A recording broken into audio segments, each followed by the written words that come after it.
Well, hello and welcome to a joint webinar presented by me, John Manners-Bell, and my colleague, Florian Luca.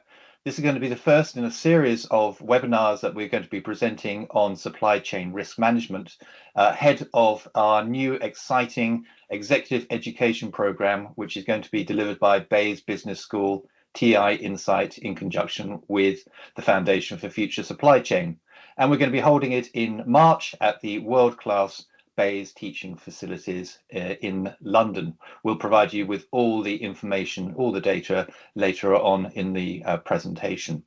But in the next half hour, we're going to give you a taste of some of the topics that we're going to be covering in the programme and why supply chain risk management is such an important topic at the moment.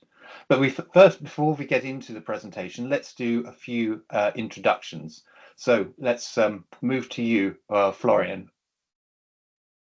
Hello, everyone. It's a pleasure for me also to talk to you about this executive education program. So my name is Florian. I'm a reader in supply chain management at Bayes Business School.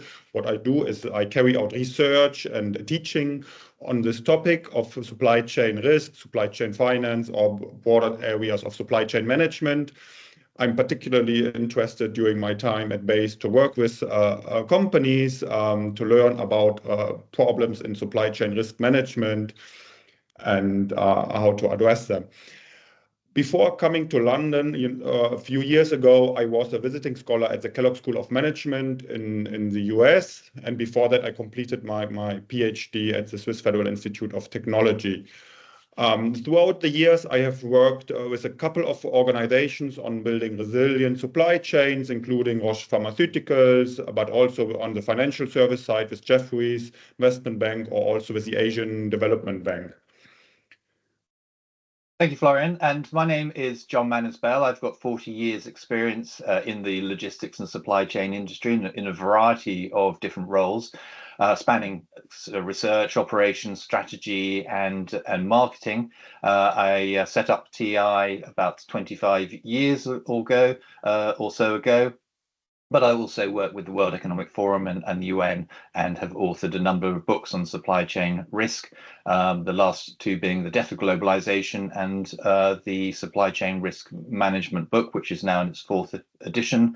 Most latterly, I've also been the expert witness for the UK COVID-19 inquiry, which dealt with the PPE issues of supply chain, which is going to be one of the topics that we're going to be dealing with on our executive program, how not to run supply chains. So let me tell you a little bit. Let's move on to the next slide now and tell you a little bit about the program. We're all aware of the unprecedented levels of volatility and uncertainty which this industry faces. And business leaders now must deal with an ever-shifting political and economic environment in which decision-making is more challenging than ever. Politics and ideology have really become almost more important than economics over the last 2 decades or so, as we're seeing in terms of the tariff implementation programs by President Trump, but also, as we'll talk about in a little bit, some of the protectionism which is developing around the world. It's a 3-day program, and we are going to provide logistics and supply chain executives with an understanding of all the different strategies which are being utilized by global shippers, manufacturers, retailers to mitigate risk, and how they are developing resilient, robust, and responsive supply chains. We're going to be doing that by sharing our own experiences of how companies in different sectors deal with evolving threats, from high-tech, pharma to, as I mentioned, PPE, and the different lessons which will be learned. One of the features of the program will be the level of interaction between the students on the course, all of which will have their own experiences, and so we're going to be very much a sharing environment. And this environment is going to be based at Bayes Business School's world-class facilities in London, which have been designed to really equip you with the tools to make your business more resilient and, on a personal level, propel your career by transforming uncertainty into opportunity. So let's move on now to the first part of the webinar, which I'm going to be leading, just to sort of contextualize really the key issues and why supply chain risk is just so important at the moment to everybody in the logistics and supply chain industry. Then I'm going to hand over to Florian, who's going to talk through a real life case study which he's been involved with. So let's look at the different forces which are really leading to such high levels of supply chain disruption that we've seen. I've categorized these into five. Firstly, domestic politics. We're all very much aware of the rise of populism over the last decade or so, as populations have become increasingly unhappy with the societies and with the political process that they are part of. People have looked towards the Rust Belts for example, in the USA, and feel that there must be something better. And this is leading to the rise of populist politicians, of which you might call President Trump one, for example, who is putting in place a whole range of different policies related, for example, to tariffs and to protectionism. But on the other flip side of the coin as well, we've seen the impact of offshoring on communities and economies in other parts of the world, in emerging markets. And that's also leading to a sort of a perception that the offshoring, globalization is very unfair in its outcomes. And this is leading to, say, the make-in policies that we're seeing around the world. For example, in India, there's been very much in the news recently, the levels of protectionism which the Indian government is putting in place to encourage the reindustrialization or the industrialization of the Indian economy by blocking out imports from other countries. Very much hand in glove with this, we see geopolitics has also become a much bigger issue over the last 20, 30 years or so, since the time of when the books were written, for example, of the death of history, when everyone believed that that communities and nations would live in harmony with around the world. That we're seeing that's really not taking place, and we're seeing more tensions, more disruption, more military conflict. Not least, of course, Russia's invasion of Ukraine.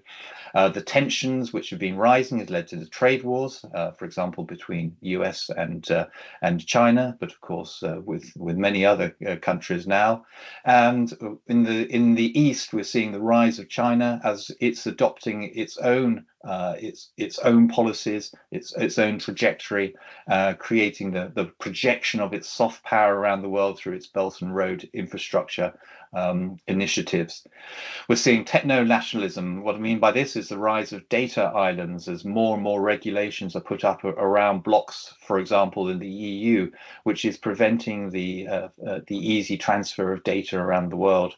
We're seeing policies such as strategic autonomy, where as countries, trading partners become more distrustful of each other, they are leading again to reindustrialization.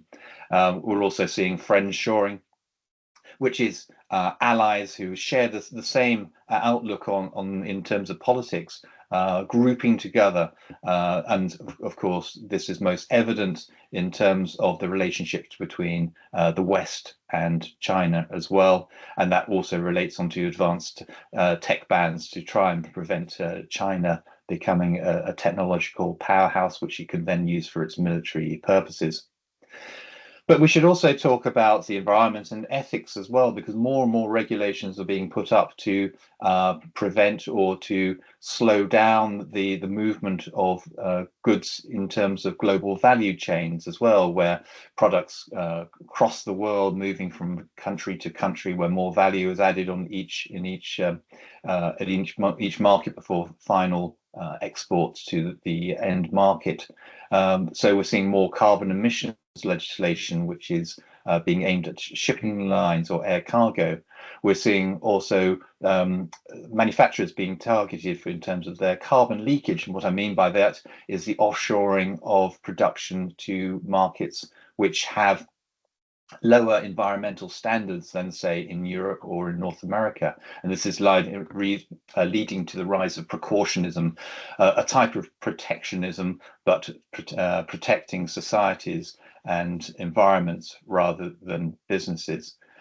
We're also seeing more and more ethical legislation as the due diligence acts and directives are being put in place in Europe, for example, but also we're seeing similar regulations in USA related to the protection of workers around the world, not least in China.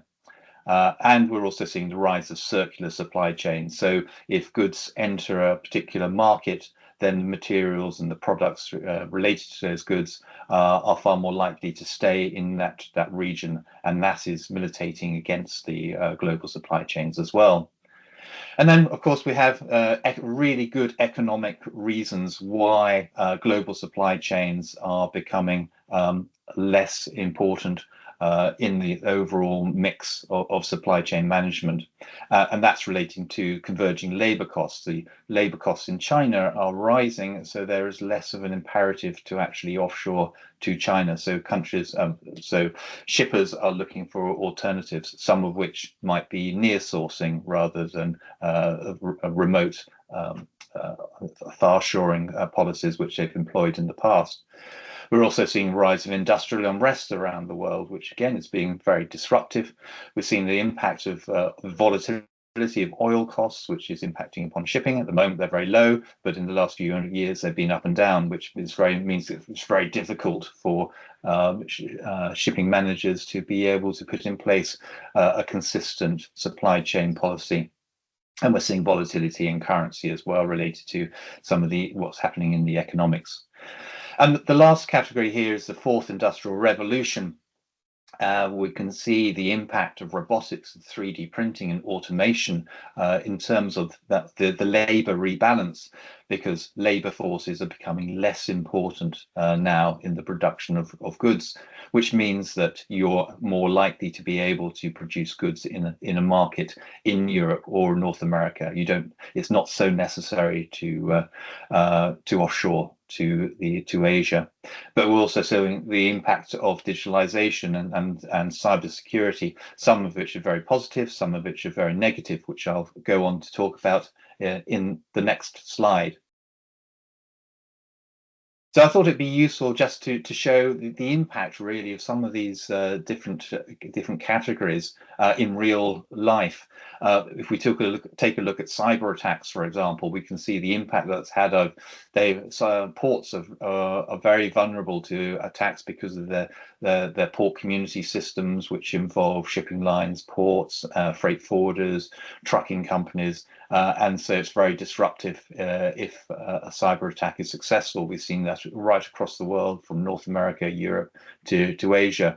And then some of these geopolitical issues I was talking about, most notably, of course, in recent year has been the Houthis' attack on ships who've been transiting the Red Sea, which has meant that they need to go via the Cape of Good Hope now, which has added a couple of more weeks in terms of transit times.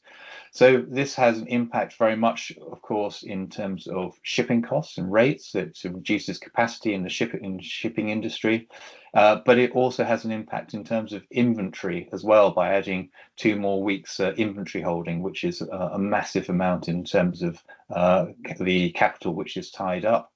Also, smaller issues as well, which aren't talked about. But for example, by going around the Cape of Good Hope, ships have to transit in the winter, go through the winter storms, and there has been a huge increase in the loss of containers overboard, which has not only an economic impact, but also an environmental impact as well.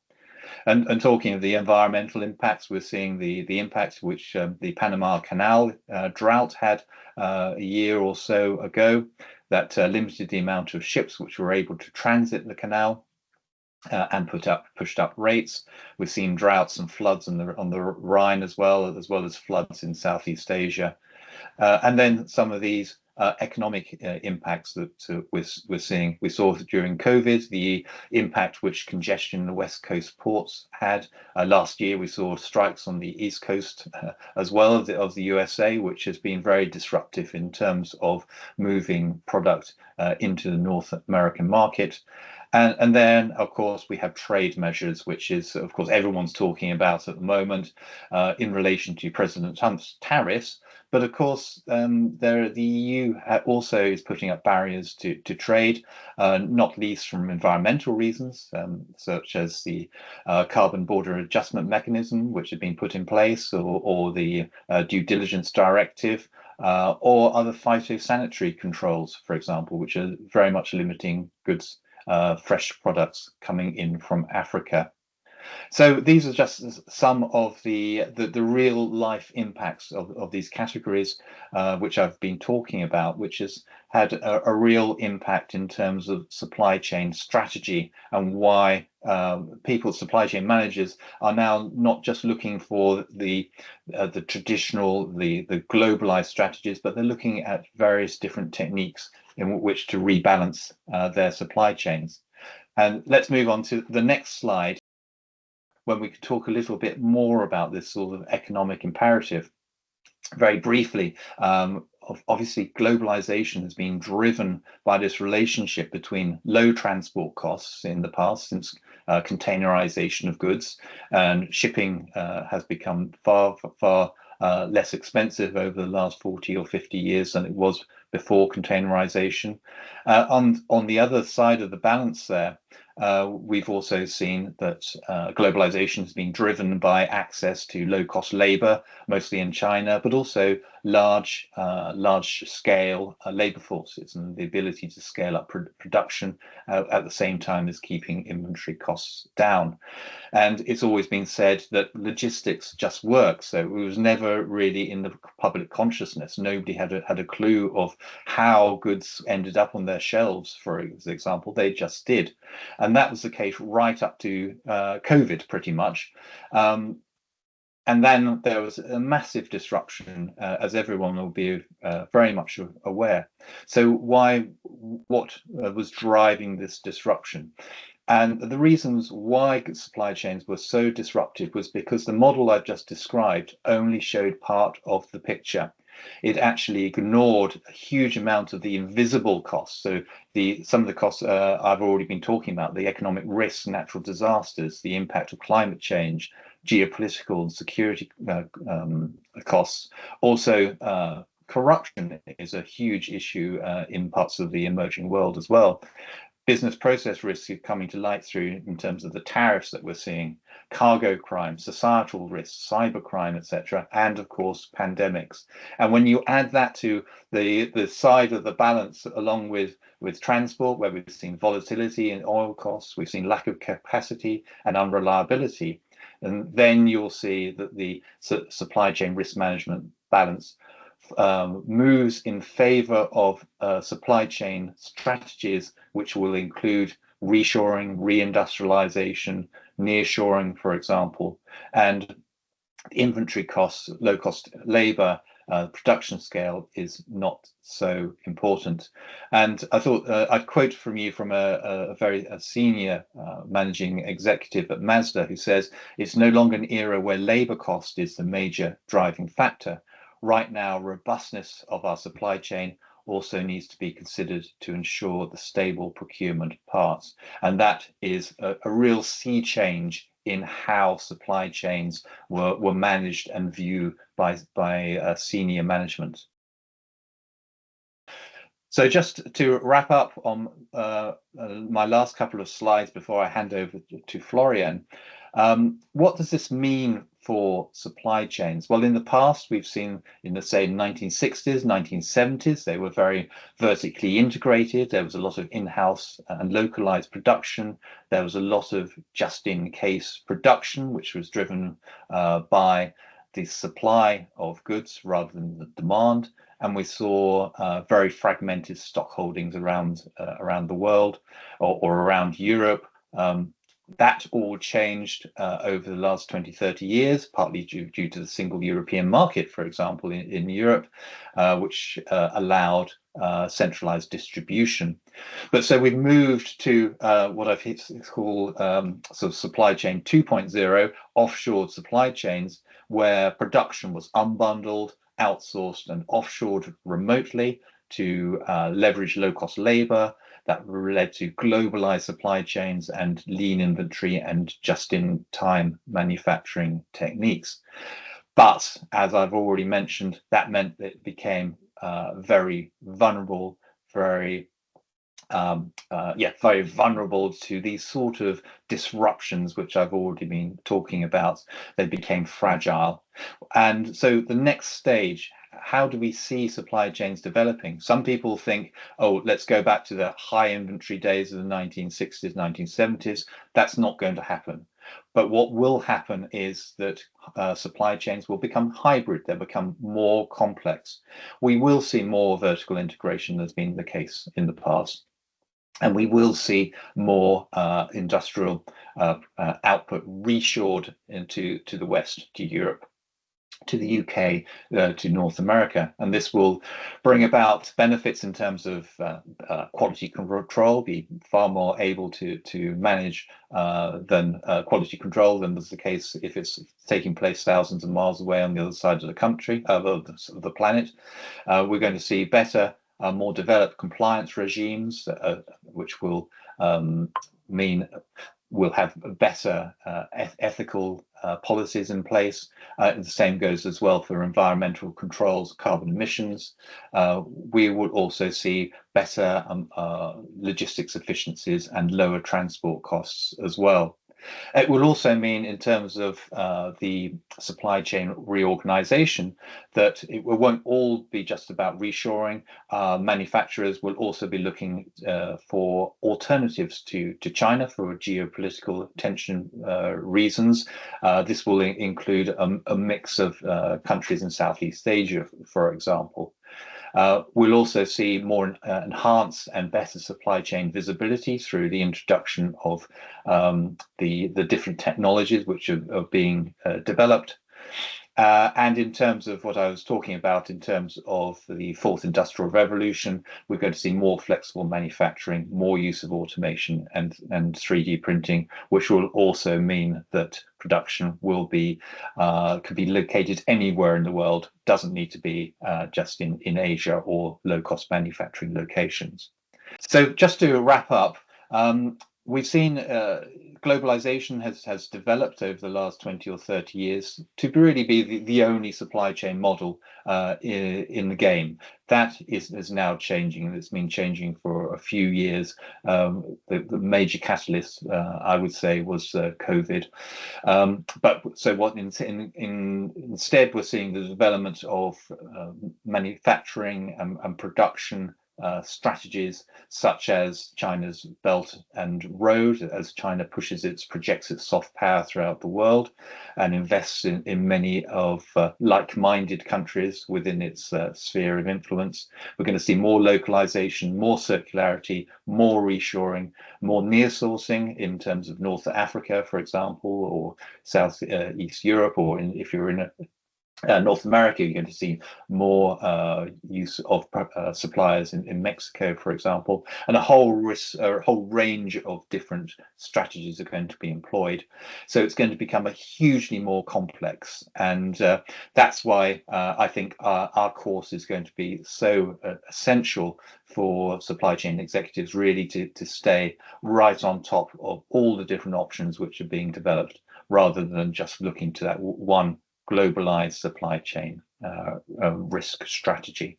So now I'm going to hand over to Florian, who's going to take us through a case study which he's been working on. So Florian, over to you. John, thanks so much for your presentation. I really liked it a lot. I just want to highlight what I think is a very important factor is you presented a variety of factors that are leading to a reshaping of supply chains, right? It's much more than only geopolitics.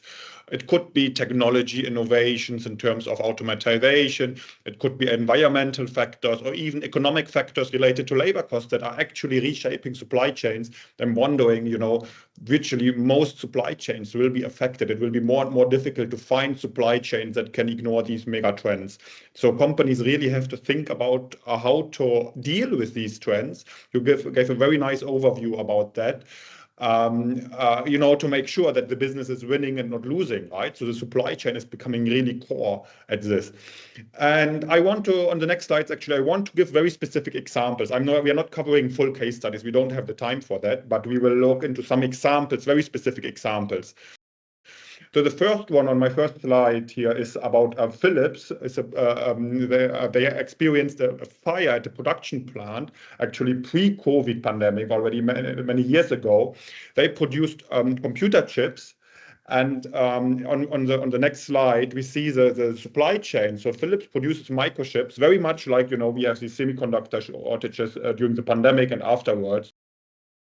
They had to deliver the chips to Nokia and Ericsson back then. Both of them relied on them for producing of these phones. They were very innovative, short life cycles. You have to ship them quickly to your retail stores and sell them to the customers. This will, lead to more sales and so on. So very important. But it happened that Philips had a fire at the production plant. This is a disruption that happened from time to time. And what is really interesting, why I pick this example, is because both firms took a very different approach how to deal with that. Nokia, on the next slide, was very proactive. They thought, whoa, there was a fire at the production site. This is a sophisticated technology. They cannot simply ramp up production quickly. We have to find a solution here. And they were very proactive in terms of actually redesigning the product so that they could work with alternative suppliers. And then maybe the phone didn't have the full capability as the original one, but it was pretty good enough.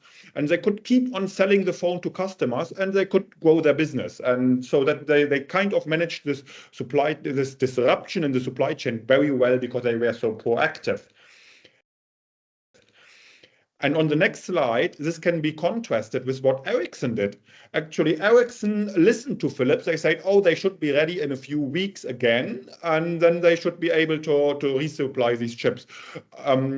Ericsson then said, well, we have still some microchips in the pipeline. We have some inventory of finished goods. We'll be fine. We'll just be fine. They come back in 2 or 3 weeks. Then we might have some backlogs, but no reason to make this big effort. It turned out that on the next slide, oh, sorry, not on the next slide, on the same slide still. Sorry, yes. It turned out that the delay was much longer because obviously there was quality control, as I mentioned, a sophisticated technology. It takes longer, and Ericsson had to discontinue the business segment. They lost market share. They exited the phone business at some point. And why I highlight this example is because there are two firms that take very different approaches. And back then, this was a historical context where firms realized they have to think about how to build resilience in the supply chain. They have to move away from this, what you say, what is the present model on outsourcing cost efficiency. I have to develop this mindset. On the next slide, then, we highlight how important it is not to underestimate the disruption probability, the probability that a disruption can occur to the supply chain. The example shows that the cost of underestimating can be significant, in this case, loss of business, whereas the cost of overestimating is typically a bit less. And what are the reasons for that? We will discuss this a bit later as well. If you overestimate the risk of a disruption to some degree, you might invest a little bit more in flexibility, a little bit more in additional inventory.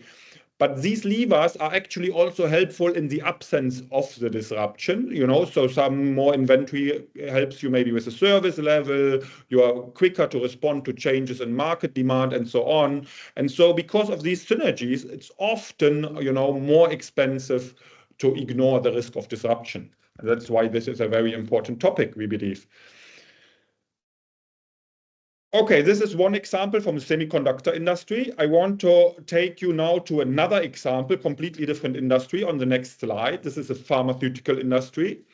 Pharmaceuticals, they produce a variety of drugs, often patented, often high margins, sometimes life-saving, often life-extending. Here's this example of a drug, Ocrevus, from Roche Pharmaceuticals. It's this one drug that generates 7 billion Swiss francs revenue, just this one drug. And for this company, obviously, it's not a secret that the margins are very thin, often below 5%. So it's really a cash printing mechanism at the end of the day for the pharma company. So the reliable supply is incredibly important for them, not only for financial reasons, because they have the patent life cycle, that will expire at some point. There is a regulator who puts a lot of pressure on the company to actually track even each single stock out. And then there is obviously the ethical aspect of, selling life-extending or life-saving medicine to patients, where the firm is often the only one of producing the drug because of the patent, and there is no alternative on the market for patients in many cases. So it's not a surprise for such a company. Building resilient supply chains is very important. And the way they achieve it, let's just have a discussion. How would they achieve that? The industry is very regulated, so there is not much lever. One thing that they can do is build up inventory. It tends to be cheap because the production costs are low. So they can just build up inventory to large amounts, much more than in other industries. And they can keep some spare capacity, right? So they produce at several locations, and one location is not running at full capacity. Firms tend never to operate at full capacity, but they let a little bit more spare capacity, so that when one production site defaults, they have the second production site where they have additional capacity for production. And what we will discuss then in one case in the program is, on the next slide, is a decision about where should the firm hold the inventory, rather upstream or downstream, and where should they hold the reserve capacity. There is a challenge here because inventory tends to be expensive downstream when you move to the finished goods, because you add value with each production step. But it's also most efficient to hold the inventory in finished goods form because it buffers against any disruption in the supply chain. Even if you have a problem with the most upstream supplier, finished good inventory can be used to mitigate that. At some point, obviously, this becomes expensive, and the firm has to decide how much inventory you push upstream. At the same time, there was a discussion about capacity. If you have additional reserve capacity that you can switch on in the event of a disruption, where would you want to do that? Rather in the finished goods form for packaging, or further upstream? In the pharma context, upstream means drug substance production. So there are different economic factors that come into play, and we would like to discuss them for this specific case of pharma.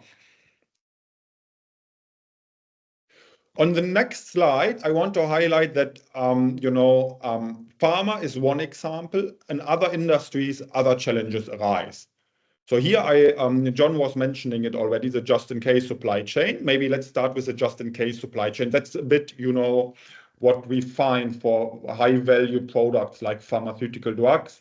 They focus on reducing the likelihood of a supply chain breakdown. They want to make sure they can reliably supply these products or these drugs to their customers. It's typically used for innovative products where the margin is higher because there is less competition on price, so you can justify some additional spend. And yeah, different levers are available: building up inventory, capacity, multi-sourcing, nearshoring, and so on. These just-in-case supply chains that might work for pharma are quite different from what we find from most other companies, namely these just-in-time supply chains.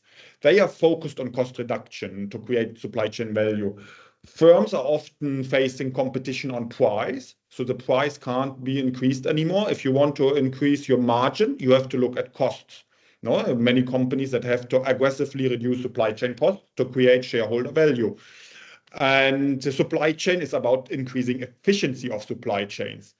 And here's now the problem, right? We might have a conflict. If we say building resilient supply chains, doing all the measures that John also mentioned, nearshoring, they might come at additional cost and might prevent supply chains from competing on price. And so one question that we want to address is how these just-in-time supply chains can build resilience while remaining cost efficient and competitive. And just to give you a glimpse of the discussion there, what we will discuss is how different levers of the supply chain can be used for building resilience on the next slide, where we have dedicated and dual purpose levers. Right? So these dedicated levers might be really useful for these just-in-case supply chains, where you are willing to make investments to get a more reliable supplier instead of having a cheaper and less reliable supplier. You are willing to make investment to protect production sites from external threats and hazards. For example, when you produce in pharmaceutical companies produce in San Francisco, in the Bay Area, where you have the risk of an earthquake. So you might invest in production sites there. You might make an effort to increase the reliability of the suppliers, working with the suppliers together, training them maybe, and so on. These are all measures that only increase the resilience of the supply chain. They are worthless when there is no disruption, right? And so as such, they are kind of expensive. And they are contrasted maybe with these dual purpose levers that have a dual purpose. Take safety inventory.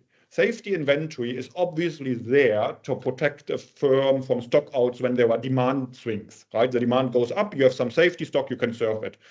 But we should not forget that some safety inventory might also help to deal with the disruption. You have a supply disruption, you can use safety inventory to serve the demand under the condition that demand is not exceptionally high and you have depleted your safety inventory.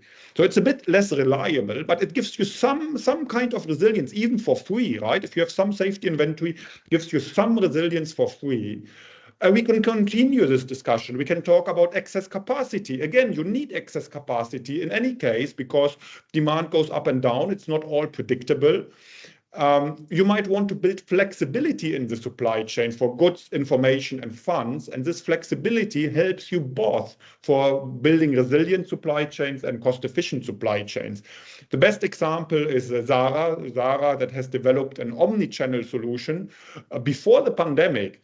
And so they could serve customer demand quite efficiently through the online channel.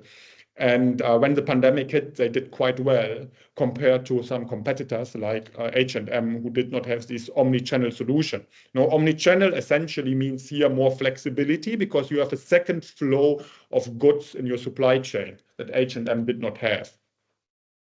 And yes, so this is pretty much to sum up the discussion on the supply chain, on the levers, how firms can build resilience.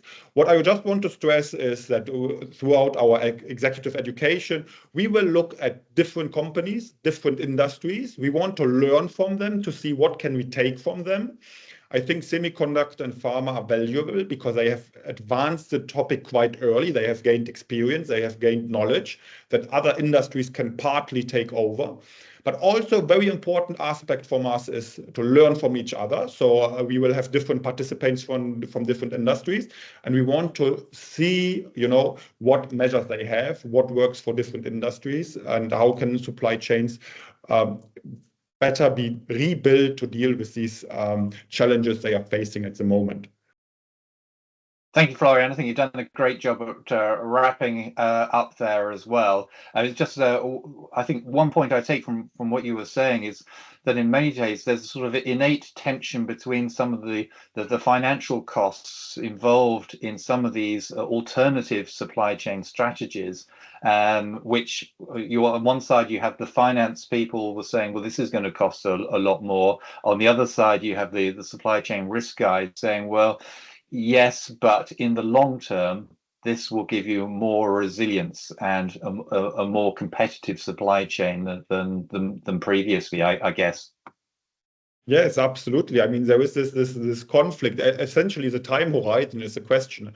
Do you have a short time horizon? You might want to gain quick wins.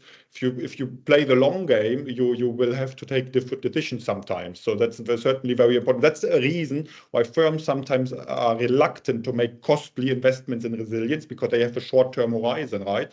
On the one hand, there is the manager who wants to get promoted, maybe, but even the shareholder wants to get a quick return. right? And this is sometimes it is different how family-owned businesses are managed compared to shareholder-owned one. Roche Pharmaceuticals, for example, is family-owned. They have a long-term perspective. That's one reason why they started early on the discussion.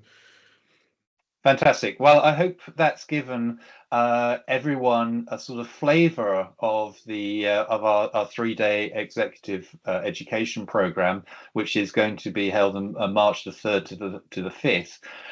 This is, as I mentioned at the outset, this is the first in a number of webinars that we're going to be giving. Next one will drill down maybe a little bit in more detail into some of these sectors that Florian's been talking about.